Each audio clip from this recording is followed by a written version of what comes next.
Greetings, goodwill, and salutations. Ladies and gentlemen, it is time for another episode of RollDiggs, the official podcast of Montana Tech Athletics. And this time around, we're going to be discussing one that is very near and dear to my heart that there's a chance you might not have heard of, there's a chance you might not have seen, but it's the Montana Tech mining team in the International Mining Games. We're going to be talking to Kodis Campbell, a senior here at Montana Tech, who's going to walk in a matter of hours. Kodis, a senior out of Nevada, is truly one of my favorite people on this campus. He works for the Hyper, and truly with the amount of hours and the amount of work he puts in, we would be lost without him. Just absolutely love that kid. He's going to go after graduation, has himself a job down to Australia.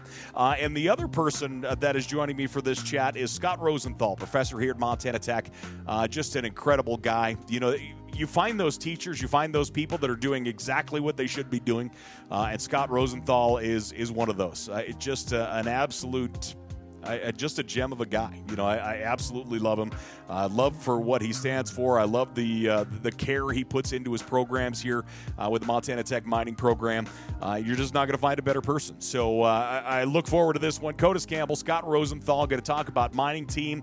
If you haven't heard about it, you're going to get an opportunity to see the mining games here again in a couple of years. Next year, they will be in Arizona. The year after that, more than likely, they'll go to Colorado, and then they'll be here in the mining city. But we're going to talk about that. We're going to talk about all the games and a whole lot more, ladies and gentlemen. Once again, with two of my favorite people, Kodis Campbell, Scott Rosenthal, RollDiggs. Gentlemen, how you guys doing?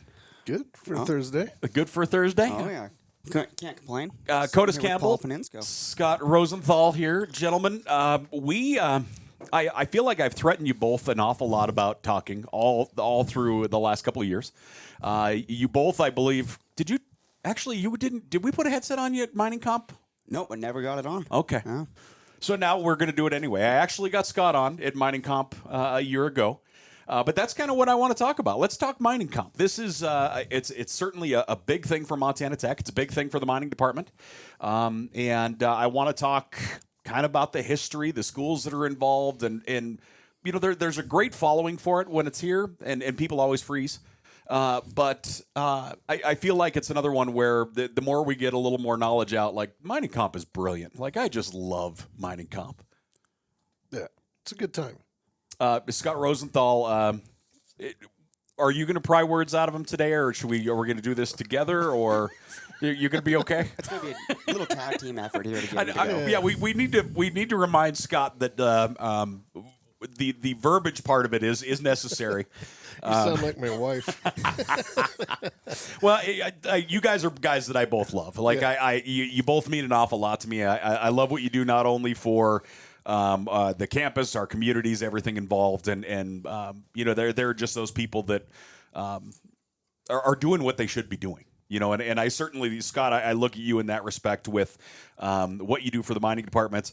You know, that is sabbatical you took, where I believe you probably put in more hours than on campus than you did when you actually, you know, you're actually clocked in, if you will. But talk about what Mining Comp. Actually, do you want to start history? Should we start history? Let's do the history, Paul. All right. Yeah, let's start there. So it was conceptualized in 1978 at the University of Idaho when they still had a mining program. Okay. And the mining folks there said, we need to have a competition, because they always had logger games there. And they said, well, we'll pattern this off the logger games, and then we'll challenge that.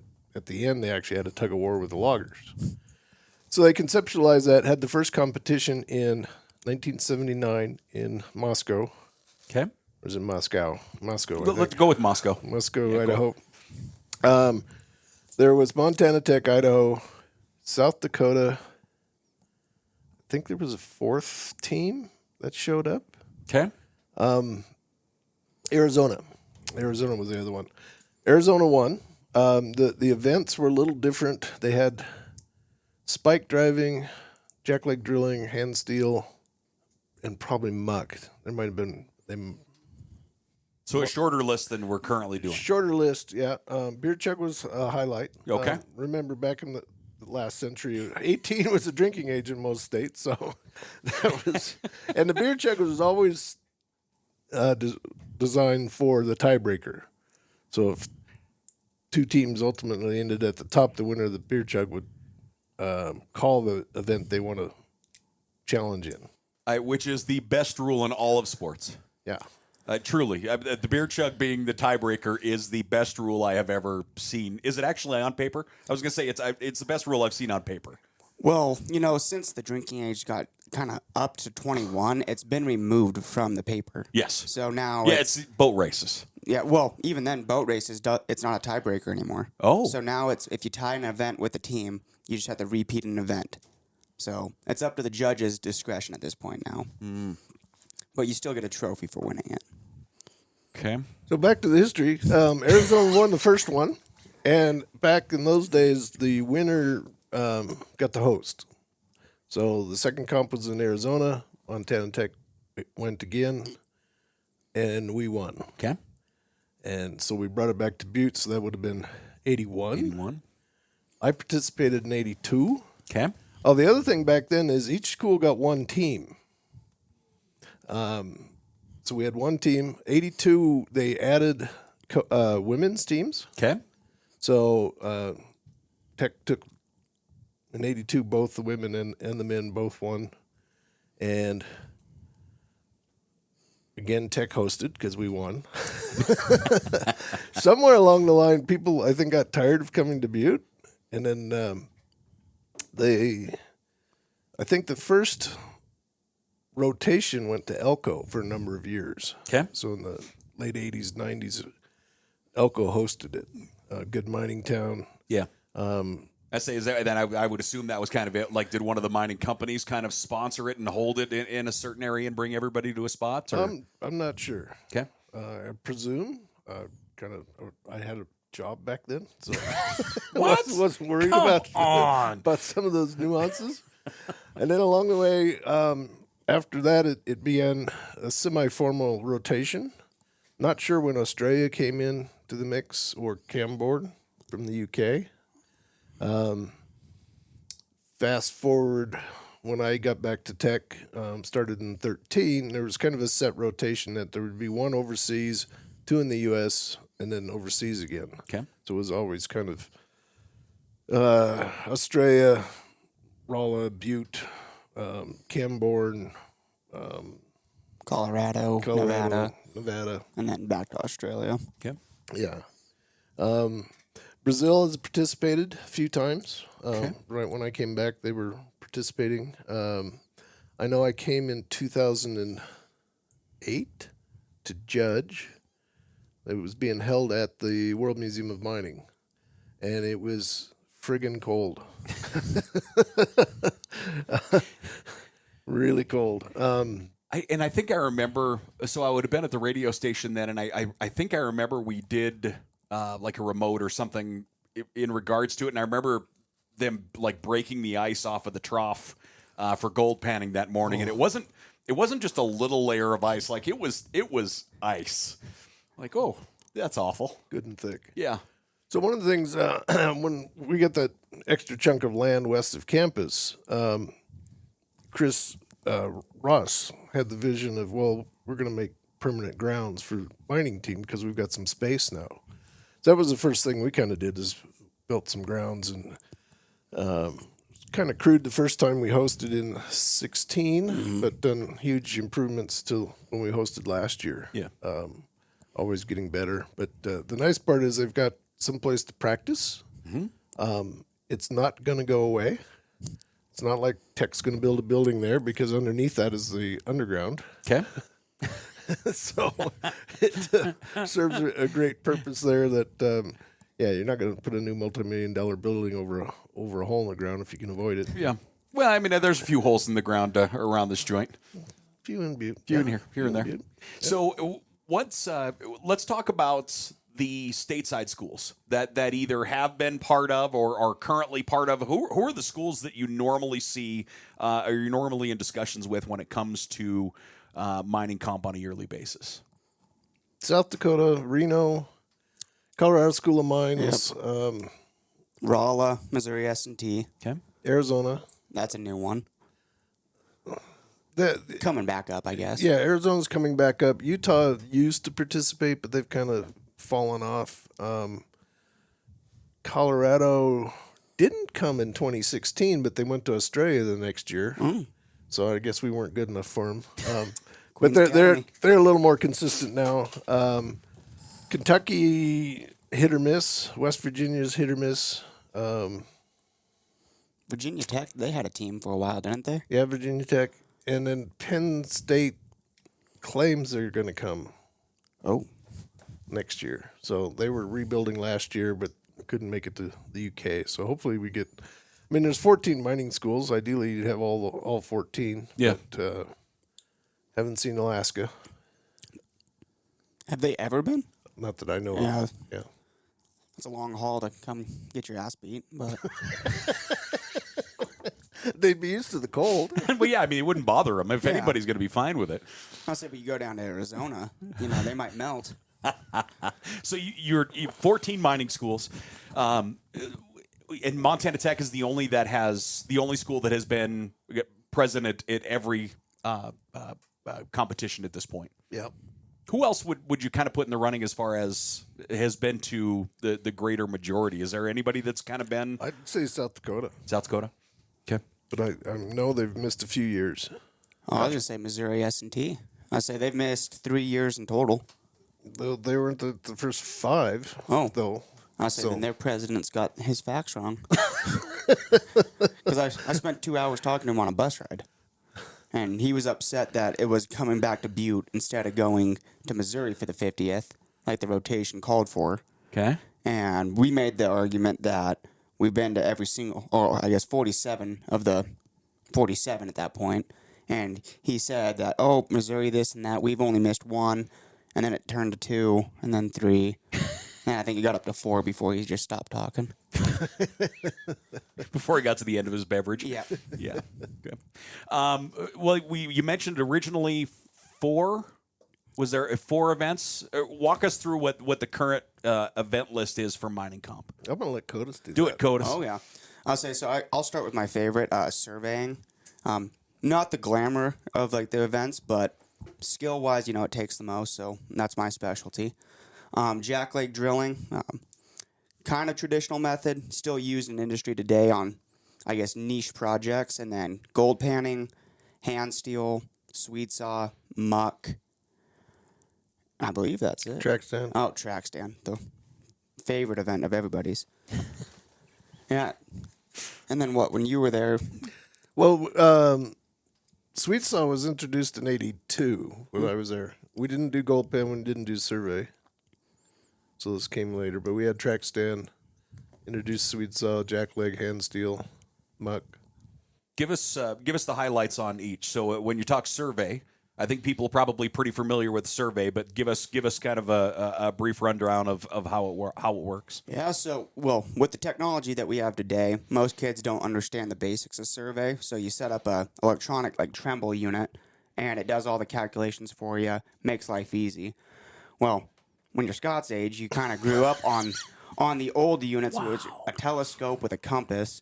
And so what you do is you set it up over a known point, and you got to go to an unknown point that's kind of hidden. So you have to set up, calculate like your location from each setup. You get 30 minutes or 40 minutes to do your actual survey, and then they give you 20 minutes to do the calculations. Okay. I say, but it's one of those ones that tests your knowledge more than anything. Make sure that you're not only learning how to survey, but you understand what you're doing in survey. Gotcha.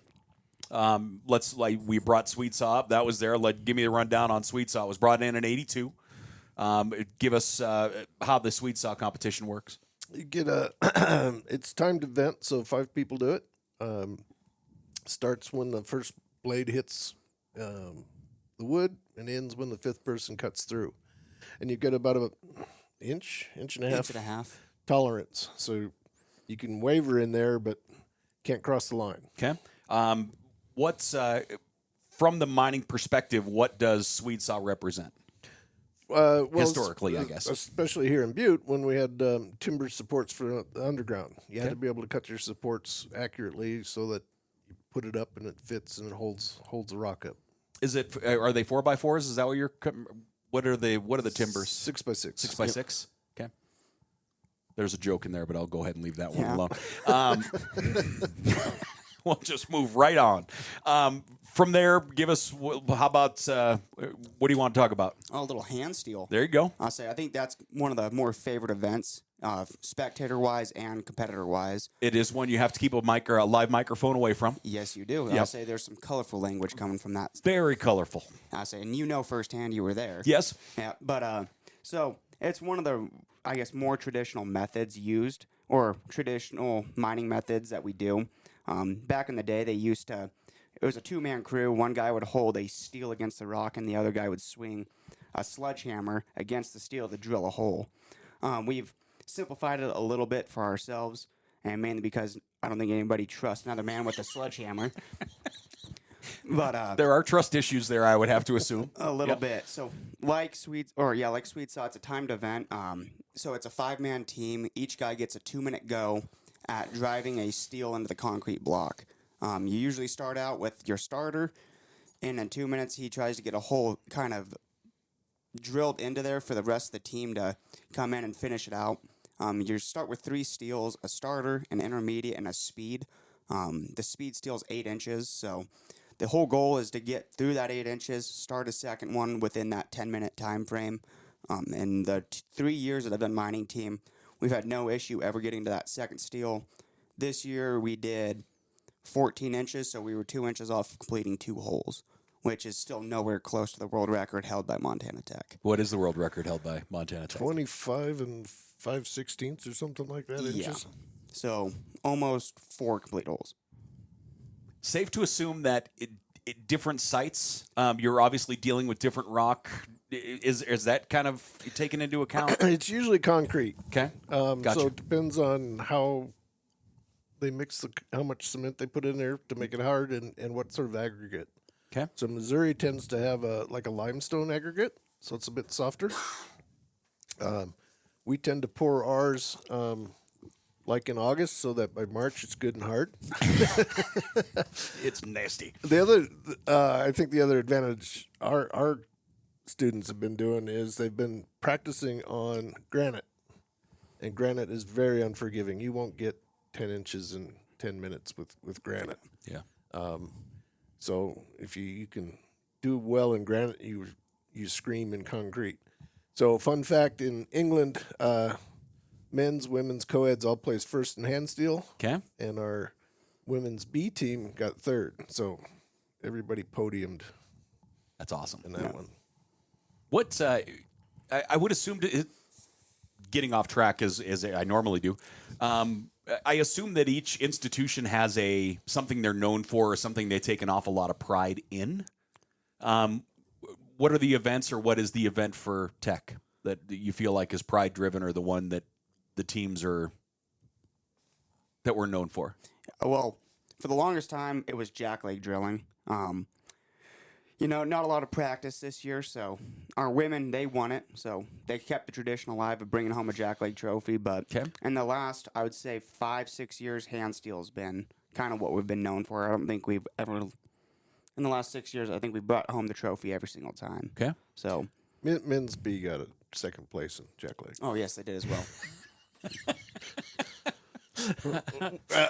An unlikely duo, Dozick Zablocki and Nate Haglin. Wow. Nate outdrilled Dozick by 4 millimeters. Okay. So, but yeah, for a long time, we were the school to beat on jackleg, and I don't know if we got voodooed or what, but there's a few years that we haven't done well. Okay. Missouri's claim to fame is beer jug. And track stand. And track stand. Until this year. Okay. When we kind of showed them how it was done. But they also showed us how to run a jackleg. So okay. South Dakota Mines is, you say they're around a lot. What are you known for? Co-ed. Co-ed. They generally smoke it in the co-ed teams. Okay. What about Colorado school mines? That would be Swede Saw. For some reason, they're all 6'4" giants on that team, and man, they can move that saw through that piece of wood. It's noted. Yeah, it's always kind of a letdown when you watch them go and you have to follow that act. All right, we'll get back on track. Let's talk events again. What did we leave off on? Hand steel. Hand steel? Yep. Where do you want to go next? What should we talk about as far as the events? Just kind of an overview of what the events, if somebody hasn't been there, walking them through like the historical set. And actually, hand steel would be for setting dynamite. Is that right? Yep. Okay. Look at that, gold star. Yeah. What's next? What should we do? Oh, muck. It's quite variable because the home team has their muck car. So you're going to shovel gravel into a car. Well, first off, you push the car to the end of the track and back, fill it up, push it to the end of the track and back, and so it's a timed event. Okay. So everybody has their own gravel mix to shovel. Shovels are unique. Camborne had the worst. They were these spade-looking things that wouldn't hold anything, but of course they knew how to use them and they won. So yeah, muck cars, you got to fill it up. There's usually a line for co-ed or women's slightly below full, but the men generally have to fill it up. You have to when you push it down full and back, you can't knock it off the rails. We kind of got disqualified when we were in Australia doing that. Okay. So you got to. I'll back up a little. Usually at competition, there's a practice day. So if you use that practice day well, you can kind of learn some of those local tricks. Gotcha. The worst was when we went to Kentucky, and it was basically coal they were having to shovel. Okay. So black lung was really a problem for that event. Dang. Yeah, that would make sense. What's the dry weight of the cart, or approximate? Unfilled. Ours is probably 1,000 pounds. Yeah. About that. And then when you fill it up, what does that raise it by? Is it double the weight or more? Our cars are probably 1.5 tons. Yeah, we got. So you're looking at 3,500 pounds roughly. So, Yeah, so that's when you get the five person crew out there, cart full. There's a little bit of exertion to move that thing down the tracks. Yep. So keeping the tracks clean obviously is an issue, and then trying to slow it down so it doesn't go popping off the tracks at the end is a big deal. Yep. Okay. No, thank you. I'll pass on that one. I'm old and fat. No, thank you. What do we got next? What are we missing? track stand. Do it. I say that one. Kind of like what Scott was saying with the timbers and cut and stuff. That's one of those things that they used to do a lot here is build like underground tracks. So it's a rail system. You're given 2 pieces of rail, 20 feet in length, I believe, and then you get 5 ties that will actually be under the rail. You're given, so when the event starts, you get 10 minutes for a setup. So you go out there, you get your track bed set nice and level, put your ties out, set the rail on it, and then from there, bring it all back across the line. If you don't get it back in 10 minutes, you get either DQ'd or is it a time penalty? Time penalty, I think. So you're trying to do it just as fast as you can. So once time starts, it's kind of controlled chaos is the best way to put that event. Yeah. Everyone's running around like they don't know what they're doing, but some of us do. Not me. I was just going to say some of us. You notice he put that, I was part of that knows what I'm doing. Nope, that's not me. That's the event that I would prefer to sit, but due to injuries in years past, I always get dragged back into it. But so what you do is you go out, you set all of your ties, you set your rails down. You have to stay within a certain rule parameter, so you got to make sure that you're not going under a tie. You can't throw things, which for me, I get mad sometimes, so makes it interesting. What? You have anger issues, Kodis? No, but so each tie gets 4 spikes, and so you usually have 2 bolters that are securing the tie back to an actual secured platform, and then you have 2 spikers that are out there making sure everything gets set, that the rail won't move, and then once you get done, you clear everything off. You can't leave anything in the field, and then they judge the event based on time, and then when they start going through, they're looking for penalties. So like a hanging tie means that your track bed wasn't level, so one side of the tie is off the ground. Okay. That's a time penalty. Not fully driven spikes. As you can imagine, if you're riding a train and the ties weren't, or the spikes weren't driven, you don't want that rail to kind of come loose. So they look at that. That's usually a popsicle stick and tolerance, so the thickness of it. If it can fit under there, then you get a time penalty. Okay. If the gauge doesn't work, so the rail is too narrow, you get a big penalty for that one, which we found out in Australia a couple years back. And you can't just force things to go into place sometimes. So, and then once you're done with that, you get timed on a teardown. So it's kind of a combination of setup and teardown. And so, like this year, for example, we did it in 4 minutes, 6 seconds.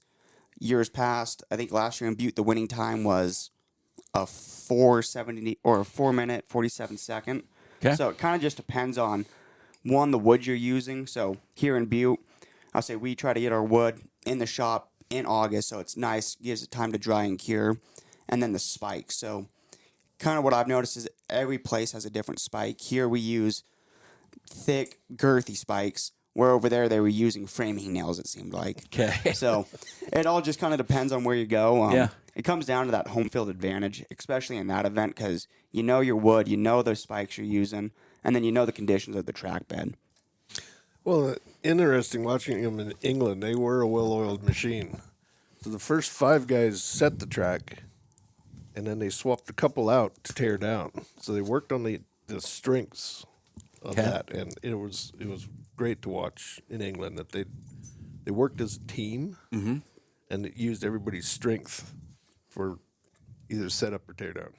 Walk us through that. How big is the team? 5. 5? Okay. With an alternate. So 6-man team, you only 5 guys can compete max in each event. Okay. Depending on like the 2-man events like survey and like jackleg. But for all other events it's 5. And normally you're kind of looking for that mix of power and then speed. So like I'm not a big guy by any means, so I'm more of the speed aspect. Whereas I don't know, Jace Maynard, he's 6'2", 250, 260, so when it comes to the hand steel, he's kind of one of the guys that you look at to get the most distance. When it comes to track stand, you're looking at him to drive the spikes and 1-2 hits max, where I just go and bolt and then come out and make sure everything looks okay. Gotcha. So Can the alternate be used for if the alternate is in, they're in for everything? Or can you use the alternate, say, like there, if you have somebody that is powerful and strong, can you use them in the events where they're going to benefit your team? Yep. Okay. Yeah, I say so. Like in our example, there was another kid on the team with us this year, Ian Pfeiffer. He's similar size to me, crazy good at hand stealing, so we have him hand steal, but doesn't have necessarily the speed, so we sit him on sweet saw. Okay. And we bring in the other guy that might be bigger or faster. Gotcha. Okay. Which makes sense there. I mean, certainly the teamwork aspect of that, benefiting for whoever is best at whatever the situation is. So let's talk about England. England was the last comp. Just what are we? 2 months ago? A little over 2 months. Yep. About that. How many teams did you send to England? 5. Okay, and that consisted of 30 students, 15 females, 15 males. So did you go? You have 2 men's, 2 women's, and a co-ed. Is that what you went, or what'd you go with? Yep. Is that it? Yep. Okay. Is that normal as far as that taking that many teams overseas? No. Okay. Scott, would you do it again? Well, originally we started at 24, but then there was such a interest in it, and the bank account allowed it. We said, well, what's the difference between 24 or 30? I recruited a good friend and his wife to help Sonia and I herd the cats, which mostly means you got to drive on the wrong side of the road to get the students here and there and back again. Okay. Because generally the students are pretty good. Okay. We go through a travel agent. This is something we do not organize. We let the pros do that. Yeah. And allowed the students a couple days in London, so they could, see something they haven't seen. We had 2 students that had never been on a plane before. Wow. Okay. So that's pretty ballsy for just to get on a plane. No let alone- joke. And that's not a little flight, obviously. No. A couple legs. Yeah. Okay. And then we organized from London to Cornwall. It's 6-hour bus ride. About that. Yeah. And then we had an extra day in Cornwall, so let students get out and see different part of the country and all. And Yeah. And then we went into the comp and went back to London and flew home. That's awesome. It's pretty special. I mean, that has to be something, Kodis, that you're just not going to forget. No, and that's the big thing is it's one of those things that for most kids probably won't get the chance to ever go international. I know when I first got here, my first competition was in Australia, and finding out that I could join a club event at Tech that was going to pay for my flight and hotel to go over there. Of course, I had to pay for my own booze, which is what it is, but beggars can't be choosers on that aspect. Yep. But just my first time going overseas like that, it was great to see. It kind of it opens your eyes to the world and what's out there. I'm a small town boy, so getting over to big city Perth, it was kind of a culture shock. And then going over to the UK this year, that was probably more of a culture shock to me because there's, unlike Australia where it's just a simplified America, those guys are very proper over there. There's millions of cultures going on. And then the left-hand side of the road stuff, that kind of gets confusing. Oh, that'd have been so bad. Oh, yeah, I say the fact that I didn't get hit by a vehicle while we were over there that's a miracle on its own. Actually, you brought up the idea that small town. I mean, you're not a local kid. You're a Nevada guy. So let's talk about your path to Montana Tech and then to the mining team, if you don't mind, Kodis. Oh, yeah, it's a good one.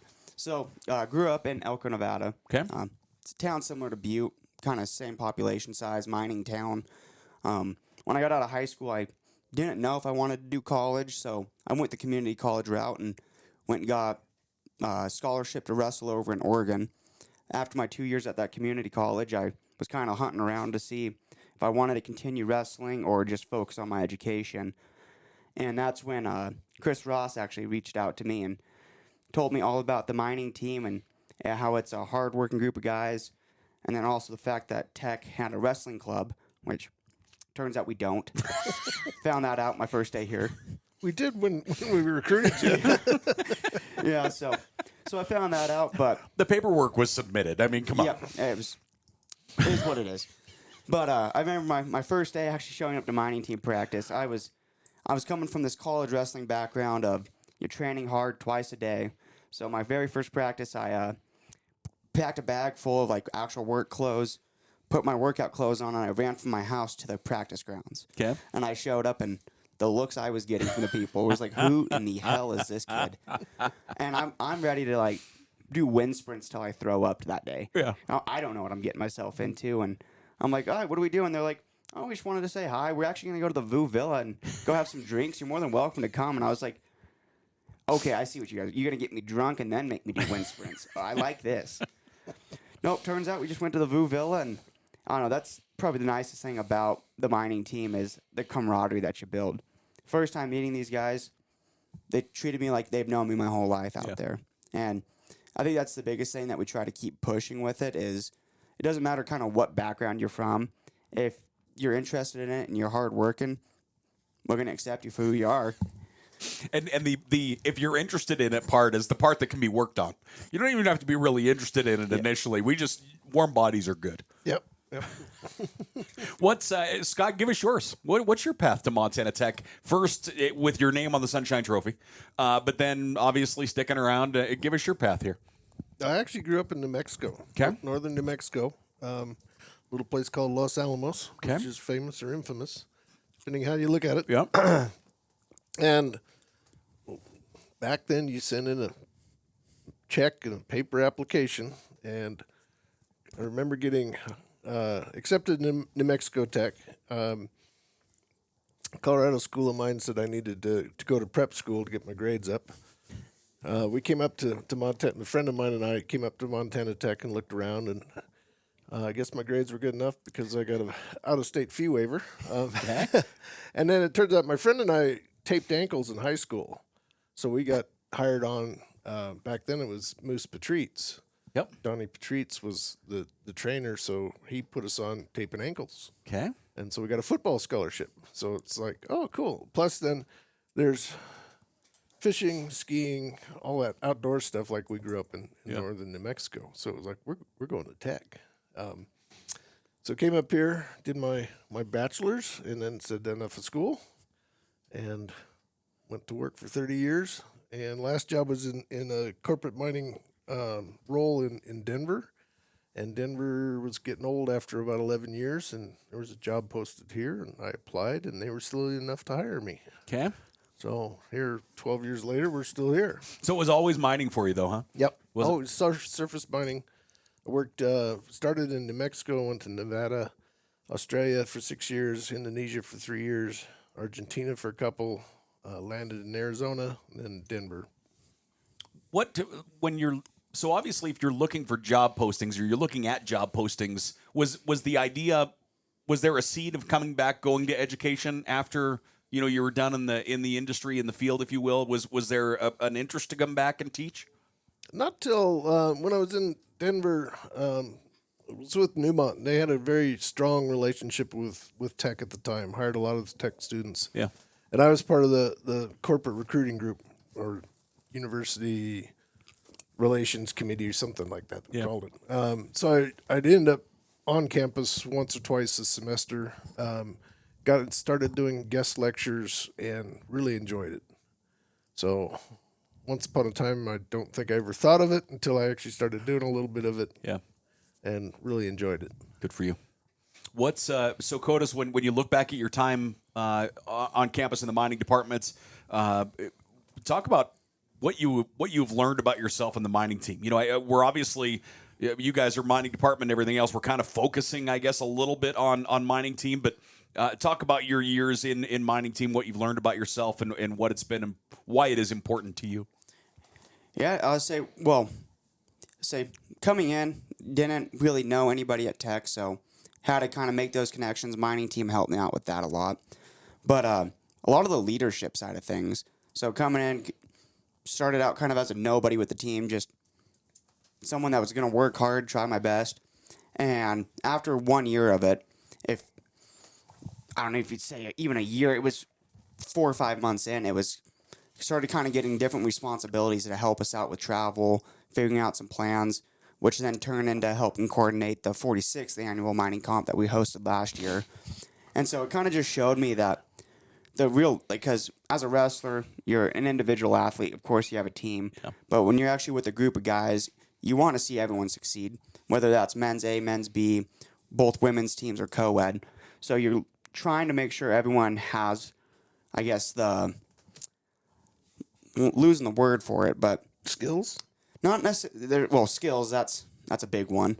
But just that they're adequately trained and all of the... we'll skip that for now. It'll come to me eventually. I know it will. I'll say, but that's what happens with age. You're fine. Don't worry about it. It's getting up there, 23. Feeling like Scott. No, but it just really helps kind of show that you're not the number one priority all the time. Yeah. And it's with Scott here, he's a great example of it. Traveling to Australia with us, last year in Butte, all the help he gave, this year going to the UK. I'm sure... yeah, he enjoys going over there, but when he has to wrangle 30 kids down in London, probably not the greatest thing ever, but it's one of those selfless acts that you kind of learn that these come with being a leader, and if you want to succeed, you kind of got to give some things up here and there, and that's really helped me with the mining team, is just knowing that to better myself, sometimes you got to better everybody else around you. Yeah. Well, and there is something to be said there, too. It obviously is a student-run a competition, student-run club, if you will. So you're not hands-on, Scott, but you're certainly there in an advisory role to help out if there are questions in that. How special is it for you to see like your captain step up and kind of grow through the years and kind of take the reins and get moving? We hosted in 16 and again 24. 16, we had a lot of work to do. 24, I showed up. They had it organized. That's awesome. It was great. We had very little to do, and that's been carrying on. Your niece, actually, Kinsey, started a pretty good kind of checklist of how do you host, how do you travel, how do you do this and that. And so my job really is checking the checklist and making sure that we've got this organized, that organized, and occasionally kicking him in the backside. When you look at and obviously, Kodis, you're taking a job in Australia. You're out of here shortly, but the pride certainly still has to be there for when we are hosting here in a couple of years once again. Oh yeah, and that last year was a real eye opener to kind of see the support that the community here in Butte has for mining in general. Of course, we have MR still running, but that's about it right now. And so, going out last year, when we were in Australia, yeah, there was a good amount of people to watch and kind of spectate. But when we got there on practice day, and an hour in, there was over 200 people around watching all these events. It showed that Butte is a mining town, and they'll come if you put on the event. Yeah. And so, as soon as we found the news that we were getting the 50th, I knew right away that I was clearing my schedule for that 50th because I'll be back to compete as an alumni. So there's going to be an issue on the 50th. All right. Let's address it. St. Paddy's Day is Friday of that year. Okay. And historically, that's when we host is over that spring break. Oh. So I don't know if we'll host on St. Paddy's Day or we'll purposely move it a week. Oh. Wow. So talk about home field advantage. Wow. I mean, we could really do it well, but it could be a little bit of a conflict there. So we'll got a couple years to figure that one out. Okay. Talk about how the rotation works, because obviously there is kind of a rotation, but also, we just hosted last year and we'll be hosting again here in 2 years, right? Yep. Is that where we're at? So for the 50th, talk about how we end up getting the 50th back here. There's a captain's meeting. Again, like you say, a student run, and they kind of vote on who's next. Okay. Arizona had been in the queue for a while. Yep. And so usually they say next year is X, and the year after is probably Y. Gotcha. Right? So they kind of look forward. Yep. Having 5 teams meant we had 5 votes. That's lovely. But there were 45 teams overall there. So we had 5 votes. But what also helped, I think, sell it is, and this is a big thanks to you, we live streamed. And they didn't in England. They didn't in England, and people were asking. They're slackers. Yeah, and we put on a good show, and that show was still fresh in most of those people's minds. So it's like, hell yeah, why wouldn't we do Butte? Yeah. To the 50th. Yeah. So it was fairly easy sell. Yeah. I was saying, it was actually funny enough, one of the Missouri's captains actually was the one that put it forward for that event. They brought it up, and one of our alumni said something about it to him, and we were talking about the rotation.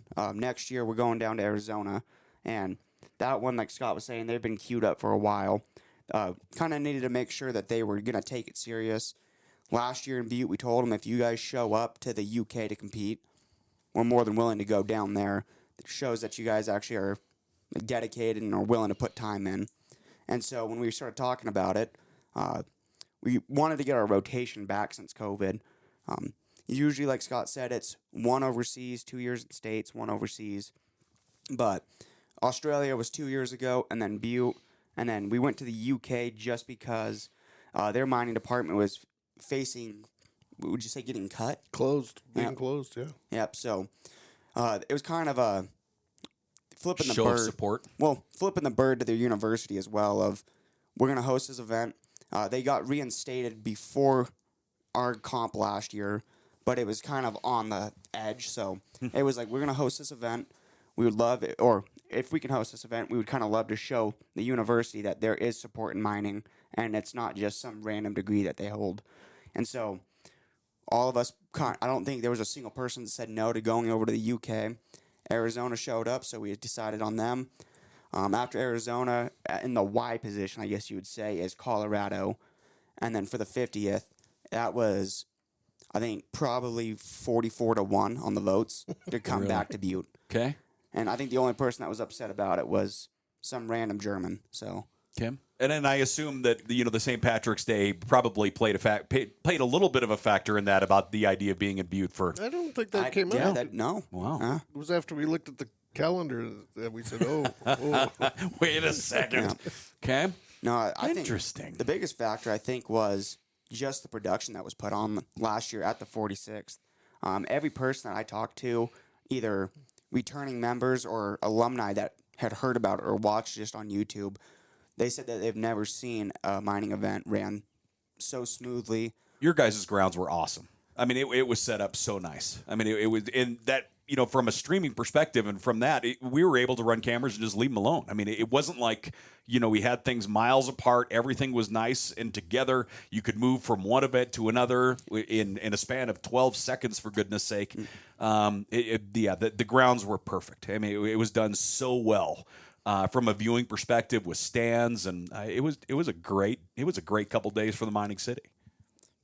It was a long couple months getting that ready, though. Well, and I think that there's a lot to be said there because if earlier in our conversation we were talking about the idea of concrete for the hand steel, for the jackleg, things like that. Those aren't things that you get prepared a couple days before an event. I mean, those are things you have to have forethought and get done months, if not even a year plus, to when you're ready to go. There is a whole lot of work that goes on to put on this event, and it certainly speaks to when you guys are talking about Arizona next year. Yep. Well, and these guys go through Swede saws like you change your underwear. We ran Amazon out of Swede saws about 4 times before we had enough in stock. We actually bought concrete forms to make pouring the concrete easier, which was a good addition. Okay. And then timber. You've got to have timber available for practice and then comp and then estimating that timber. Now, we use Mark's Lumber out of Clancy. Okay. But the timber for Swede saw is 6x6. The ties are 6x6. Swede saw is kiln dried. The track stand timber is green. Okay. So little subtleties like that you learn that driving spikes into kiln dried wood doesn't work too well. Yeah.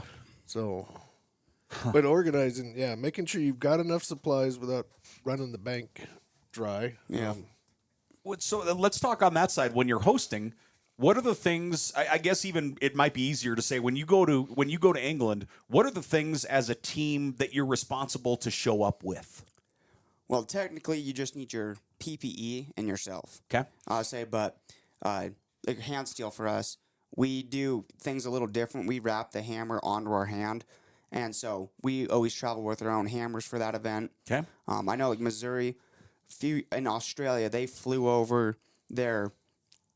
It's called a frogger. It's what pulls a spike out of a tie, and they flew over with 2 of those, and each of those weigh 20 pounds? Yeah, 20, 25 pounds.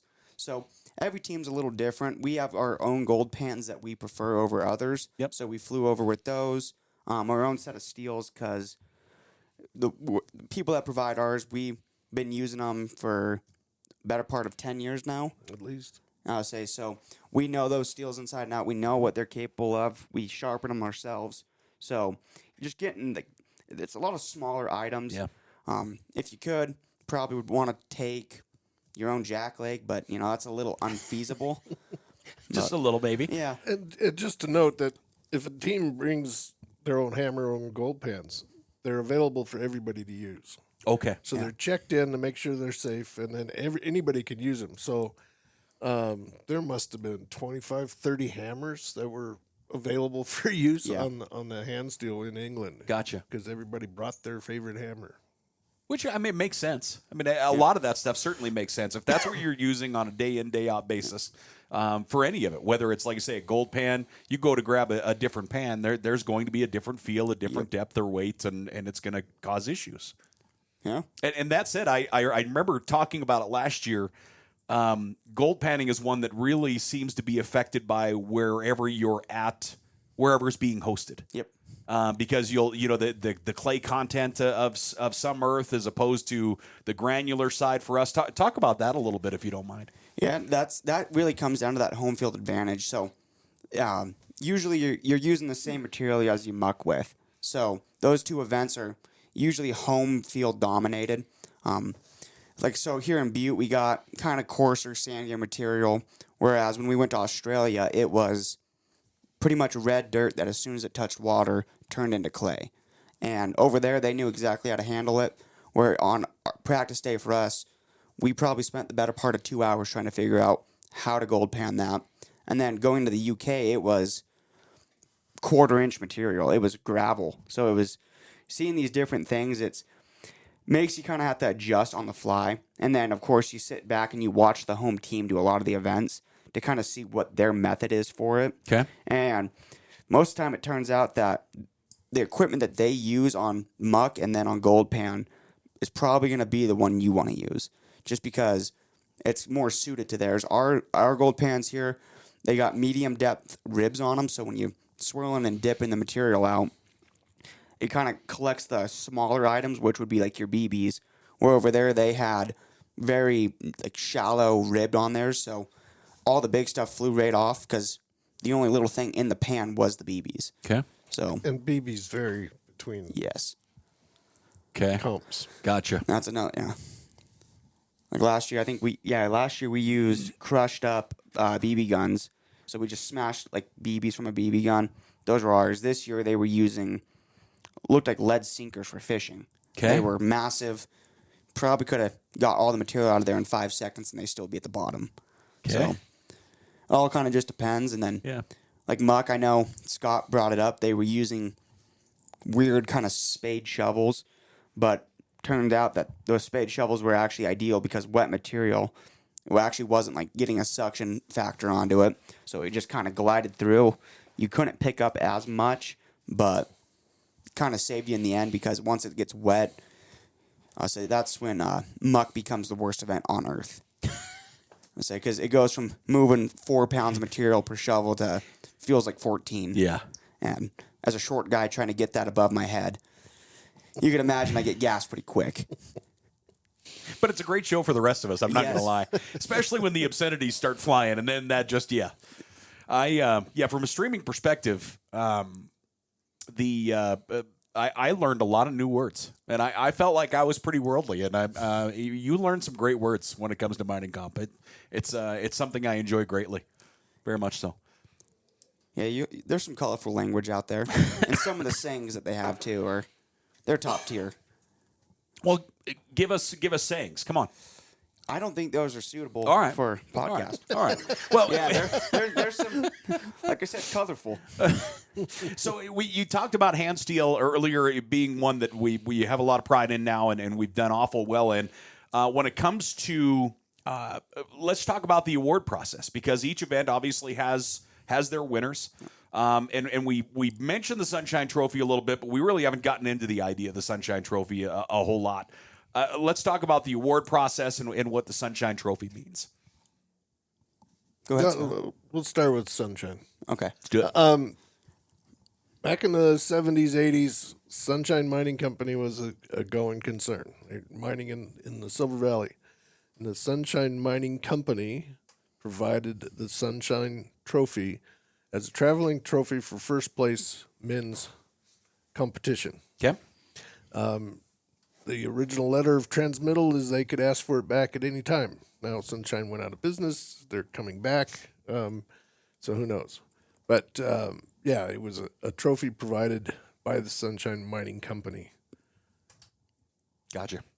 And that is for the overall. Overall first place men's team. Okay. Yep. What's how are scores tabulated? How does all of that come together to find out who is your overall? If you get first in an event, you get 1 point. Okay. So second's 2 points. So it's the lowest points wins. Gotcha. And then individuals, there are trophies for each event as well, correct? First, second, and third. Okay. There's Podium for first, second, third. There's trophies for traveling trophies for first place for majority of the events. I know co-ed's lacking a couple of them. I was told they're out there, but some teams just don't bring them because getting trophies across the state or across the pond can be kind of a challenge, as we found out this year. We had nearly $1,000 in excess luggage charges to get the Sunshine and other trophies to England, and about $600 to get them back. Okay. Now we didn't. We left the Sunshine over there, so that's their problem. Have fun. Enjoy. That one's a doozy to get across. It is, and it's beautiful. It's big. Yeah, it is a monstrosity. But there's a custom case for it now, so it travels a little better. Nice. So it's like Stanley Cup now. You just kind of wheel that sucker out there, and off we go. Yep. Okay. Yep. Solid. But you can imagine, these trophies. Hand steel's a chunk of rock with a 4-pound hammer and a steel on it.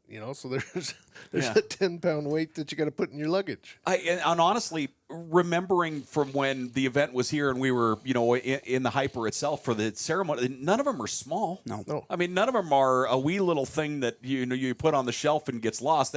They're all trophies, like capital letter trophies. Yep. They're special, but yeah, they're probably a little difficult to pack around at times. Yeah. Especially going overseas with them. I'll say in the States, a little bit different.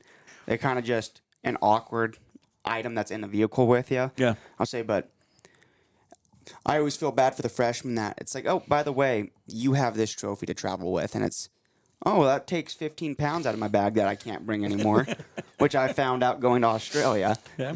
But Let's talk about, I guess, the kind of the way it's gone on. I look at mining comp, and especially I'm lucky enough to see it through some of your guys' eyes and be around it a little bit.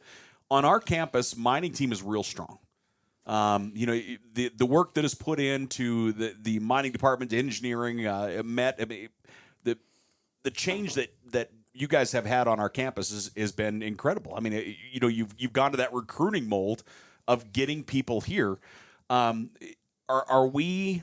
Is that kind of normal, or are we kind of the one removed from the rest of the country? When you look at Arizona or Missouri, Rolla, some of those others, are they sending as many teams to comps? Missouri actually came with 4 to the UK this year, which was very surprising. But even then, they were pretty shocked to see us roll up with 5 because they were talking about all the troubles they had getting travel arranged, all of this. But in years past, I think talking to some of the alumni, the most they've ever seen was 3. And so this year was kind of an outlier with us in Missouri combining for 9 of the 45 teams. But in the States, it's a little different. I know last year we had 4 men's teams and a women's team, so we had 5 again. But when you're only going from your house to the comp grounds, easy enough. But we're hoping next year that it's going to be similar going to Arizona of getting as many people as we can, just because in-state travel is a lot cheaper and a lot easier to kind of coordinate with people, and you don't got to do as much of like passports and getting visas approved, because that's on our end. That's probably one of the harder things is to tell a kid you need to get a passport by X date. X date usually rolls around and they haven't even gone in to get it yet. I what? Yeah. And we should have pointed out this before. It's not all mining students on the mining team. Exactly. That's kind of where I was going to go to. Over the years, we've had, this time we had civil, environmental, geological, Mechanical. We've had petroleum engineers. They just got to come out and want to get dirty and learn some of that colorful language. So it doesn't have to be a mining person. You just got to put in some work. Big part of what they'll do in the fall is fundraise. So we have a big mining team banquet and that's what allows us to take 5 teams to England or to host is fundraising. So. Yeah, and that's a great night for the mining team and for the department, and certainly something to look forward to every year. But that's a great point. The idea of it's for anybody that wants to get out and possibly bust your knuckles or 4 and get after it with the mining team. Yeah. I said, the world record hand steel team, I don't think a single guy that competed on the actual 5-man team for hand steel was in mining. It was geological, petroleum, and mechanicals. Okay. So just goes to show that it's not strictly mining engineering related. Okay. So that's awesome. So next year in Arizona, and then that will go, just say the gray, like possibly Colorado? Is that the talk? Yeah. So 2021, Colorado was 2022? 20. Oh, 20. COVID. Yeah, so Colorado was supposed to host in 20, and they got their comp grounds ready, poured everything just for them to find out that, I think it was the day before they were supposed to leave, that it was all canceled, no more event. So they did the hybrid event was 21, wasn't it? Yep. So everybody filmed themselves competing and. Gotcha. Yeah. But in 20, we had 6 teams ready to go. Hello. 2 men, 2 women's, 2 co-ed. So there was 36 students that were pretty bummed out Friday afternoon hearing it's canceled. Yeah, no joke. Now, Colorado at that time, we're going to host it at Black Hawk, which is 9,000 feet, 8,000 feet. Okay.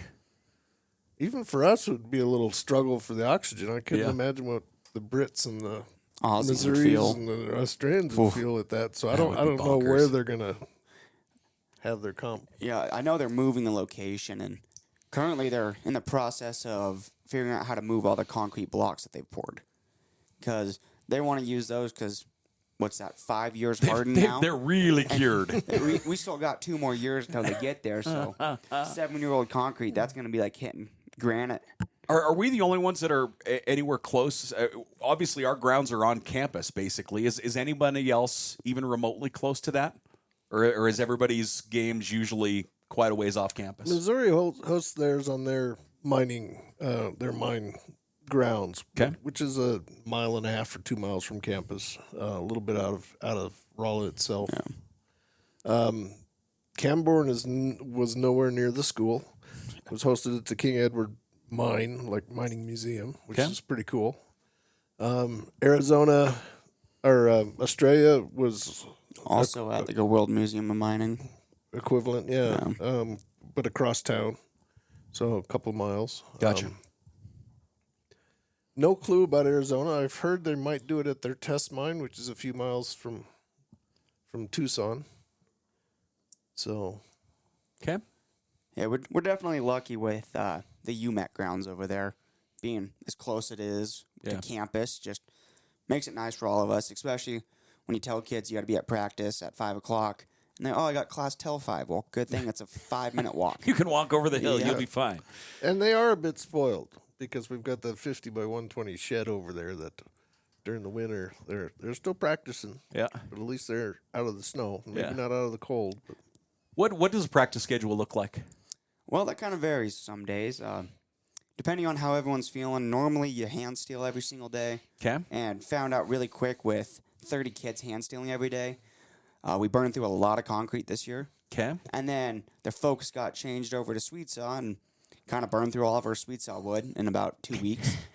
So it kind of changed up a little bit this year from years past, just limiting what was done each day. So for us, we hand steeled on a Monday, and we would go do gold pan. Gotcha. Tuesday would go in, we would go sweet saw, and then probably go do track stand. When the weather was nice, we go outside, we do muck.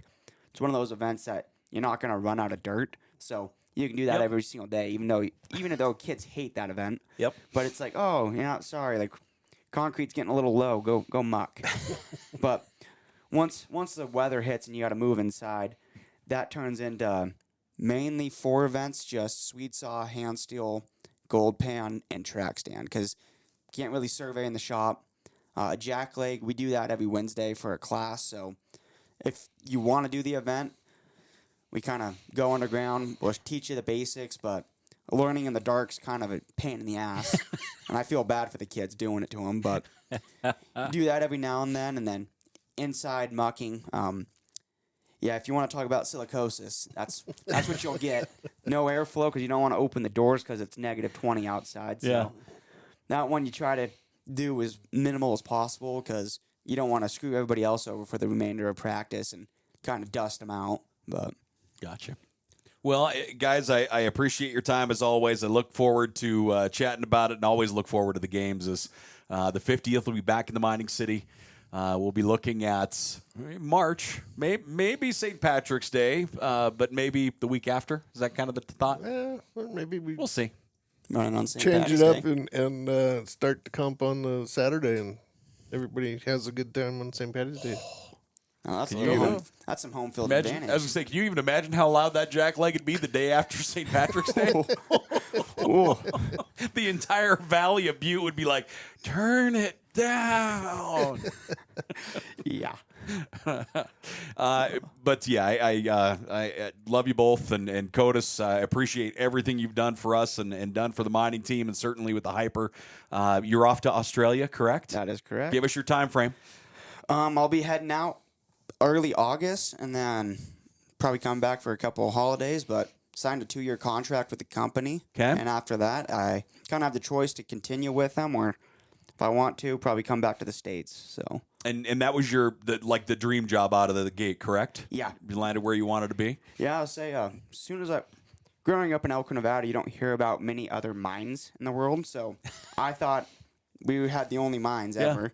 And then I actually started talking to a couple engineers, and they were like, oh, yeah, like I've worked all over the world. And I was like, what do you do? Oh, I'm a mining engineer. I was like, well, I think I know what I'm going to do now. So good for you.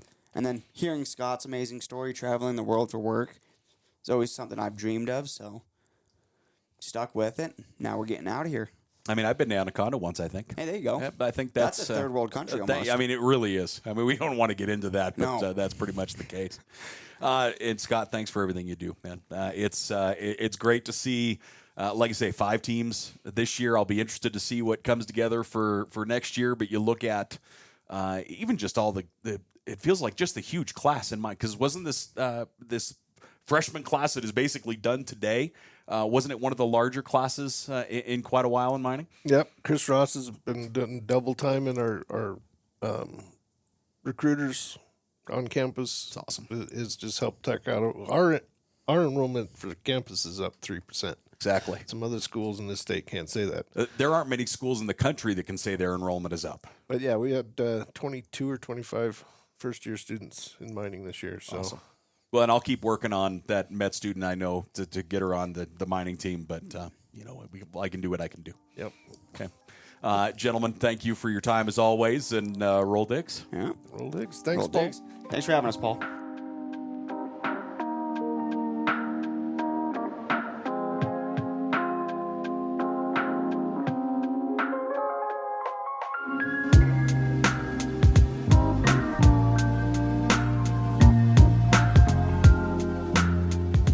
Once again, Kodis Campbell, Scott Rosenthal, as we're talking the Montana Tech mining team and mining games. I can't thank them enough for coming in to chat about it. It's just an event in a couple of days that I love, and I cannot wait that we'll be able to host the mining games again coming up here in a couple of years.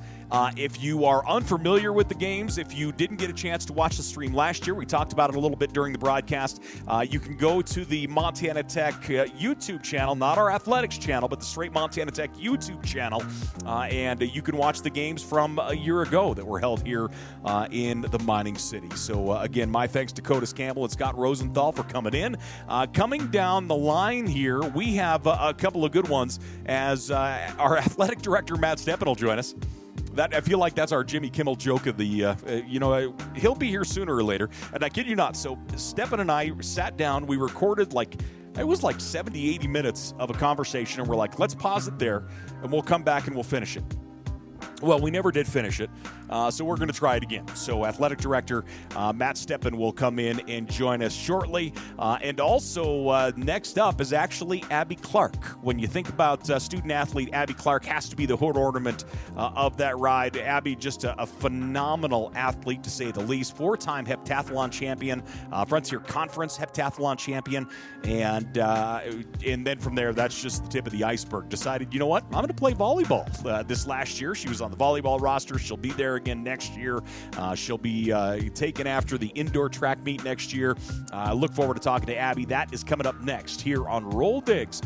So, ladies and gentlemen, again, thanks for joining us. Make sure to like, share, subscribe, and any of that stuff. And until next time, we'll talk to you soon. Take care.